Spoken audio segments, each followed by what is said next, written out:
उत्तर प्रदेश से एक बड़ी खबर सामने आई है। दरअसल यूपी के संभल हिंसा में पाकिस्तानी कनेक्शन सामने आया है। घटनास्थल से पाकिस्तानी कारतूस का खोखा मिला है। घटनास्थल से मिले कारतूस से अब इस पूरे मामले में नया मोड़ सामने आ गया है। संभल हिंसा वाली जगह पर फॉरेंसिक टीम पहुंची।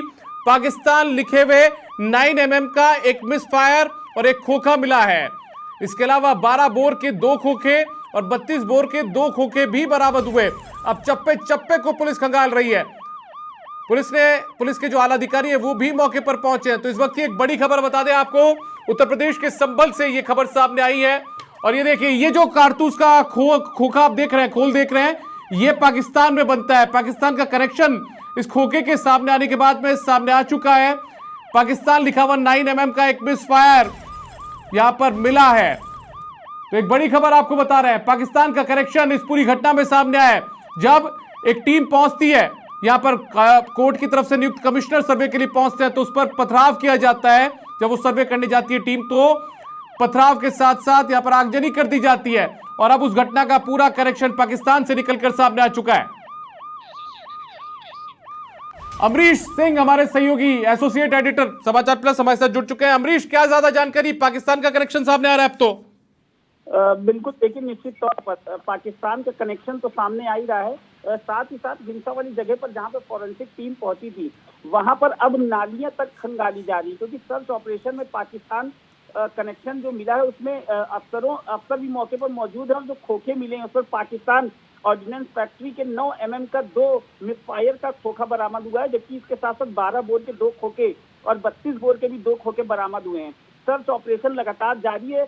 पुलिस के बड़े अधिकारी मौजूद हैं। संभल के एसपी कृष्ण कुमार बिश्नोई ने भी कहा है कि 24 नवंबर को जो घटना हुई थी उसमें 4 लोगों की मौत हुई थी और 30 पुलिस अधिकारी भी घायल हुए थे। उस घटना में 2 एसआईटी जांच भी बनाकर की जा रही है। एक एसआईटी पुलिस के ऊपर हमले की जांच कर रही है।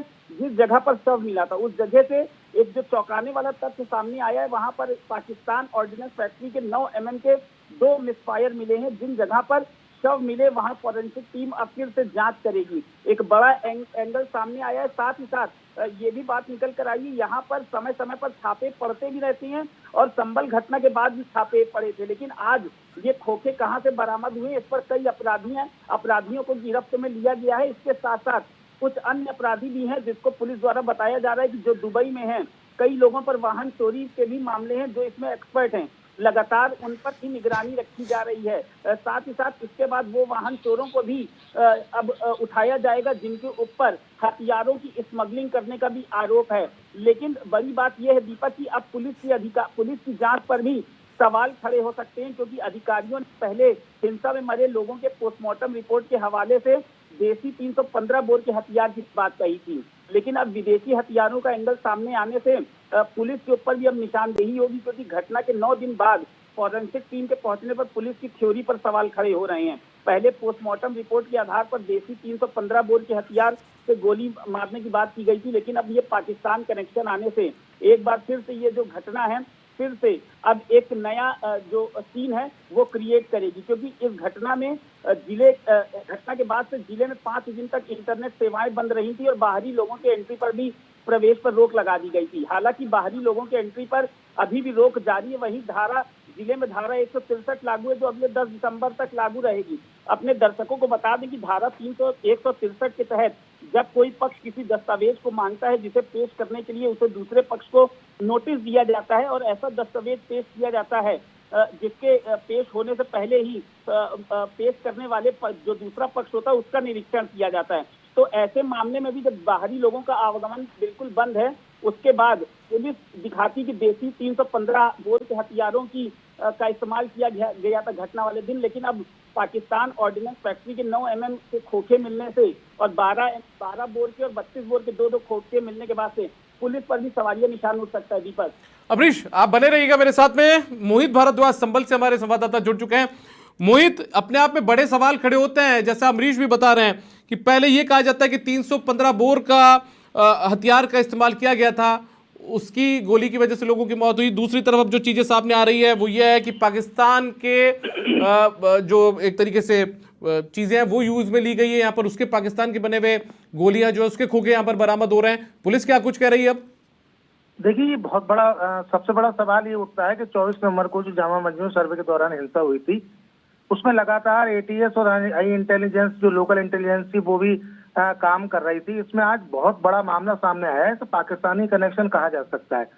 इसमें फॉरेंसिक टीम जब कोटपूर्वी मोहल्ले में पहुंची तो वहां उन्हें नालियों में जो सफाई के दौरान 5 खोखे और 2 मिस फायर कारतूस मिले।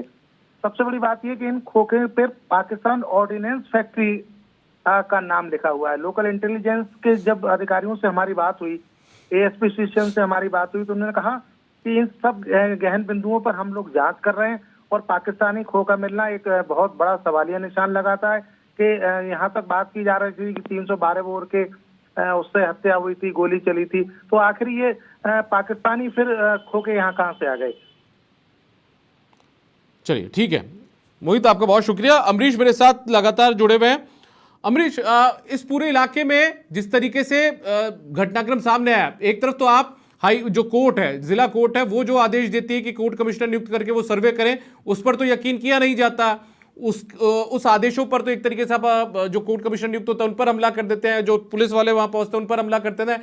दूसरी तरफ पाकिस्तानी हथियार से जुड़ी हुई चीजें, यहाँ हम ये कहते हैं कि जो गोलियां वो बरामद होती है, तो यहाँ पर रहने वाले लोगों ने, जो हमलावर थे, उनकी पूरी एक तरीके से बैकग्राउंड पर सवाल तो जरूर खड़े हो रहे हैं। आप देखिए दीपक, निश्चित तौर पर पुलिस, यह सवाल तो उठ ही रहे पुलिस पर, लेकिन अब एक बात जो विपक्ष को मौका मिलेगा, जैसा कि आज लोकसभा में सदन के दौरान अखिलेश यादव ने एक सवाल उठाया था कि पुलिस के अधिकारी, उन पर भी जांच होनी चाहिए। कल भी विपक्षी नेताओं ने कहा था कि घटना के 3 दिन पहले और घटना के 3 दिन बाद की कॉल डिटेल पुलिस अधिकारियों की भी निकाली जाए, आसपास के लोगों के साथ साथ।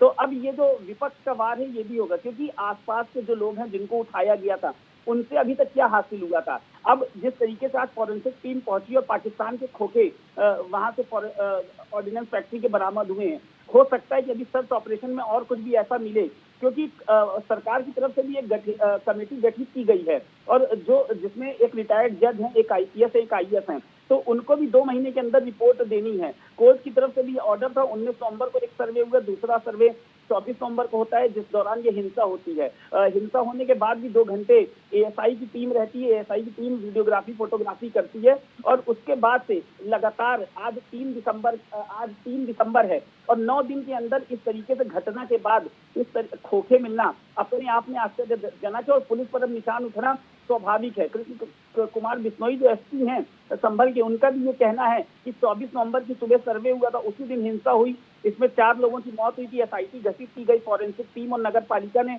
आज जब जांच की तो बहुत चौंकाने वाली चीज मिली है। खुद कप्तान इस चीज को मांगते हैं। एक पीओएफ 9mm 6826 एक फायर केस मिला है, इसे खोखा कहते हैं। अब इन सारी चीजों को जब पुलिस खुद अपने तरीके से बता रही है तो इसमें सवाल उठना तो लाजमी है। दीपक, चलिए ठीक है, बहुत शुक्रिया आपका अमरीश इस तमाम जानकारी के लिए। तो आपको बताते हैं अमरीश मेरे साथ जुड़े हुए थे, हमारे एसोसिएट एडिटर। और एक देखिए, संभल हिंसा में 24 नवंबर को जो संभल की हिंसा हुई थी, जब जामा मस्जिद के सर्वे के लिए टीम पहुंची थी, उस पर पथराव कर दिया जाता है, उसके साथ में हमला यहाँ पर कर दिया जाता है और उस पूरे मामले के अंदर अब जो कारतूस है वो यहाँ पर बरामद हुए, कारतूस के खोखे बरामद हुए हैं।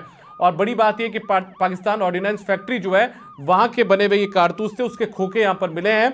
और जानकारी के मुताबिक 9mm का एक मिस फायर भी यहाँ पर हुआ है, उसका खोखा भी मिला है। इसके अलावा 12 और 32 बोर के 2 खोखे भी यहाँ पर बरामद हुए हैं, जो कि अब पूरी स्थिति को पूरी तरीके से, ये घटना जो हुई थी उसको पूरी तरीके से बदल देते हैं। पुलिस की कार्रवाई पर भी सवाल खड़े हो रहे हैं कि आखिर इतने दिन बाद में कैसे ये चीजें यहाँ पर बरामद हुई है। लेकिन आज नगर पालिका ने और जो फॉरेंसिक टीम यहाँ पर पहुंची थी उसने ये पूरी नालियों के अंदर से भी ये खोखे बरामद किए।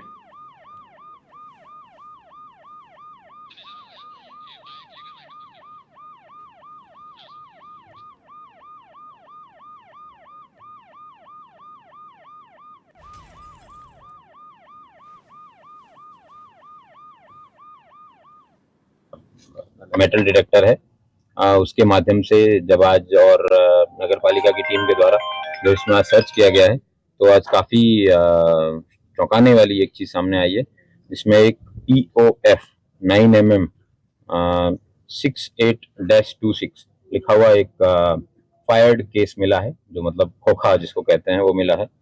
एक FN स्टार बना हुआ एक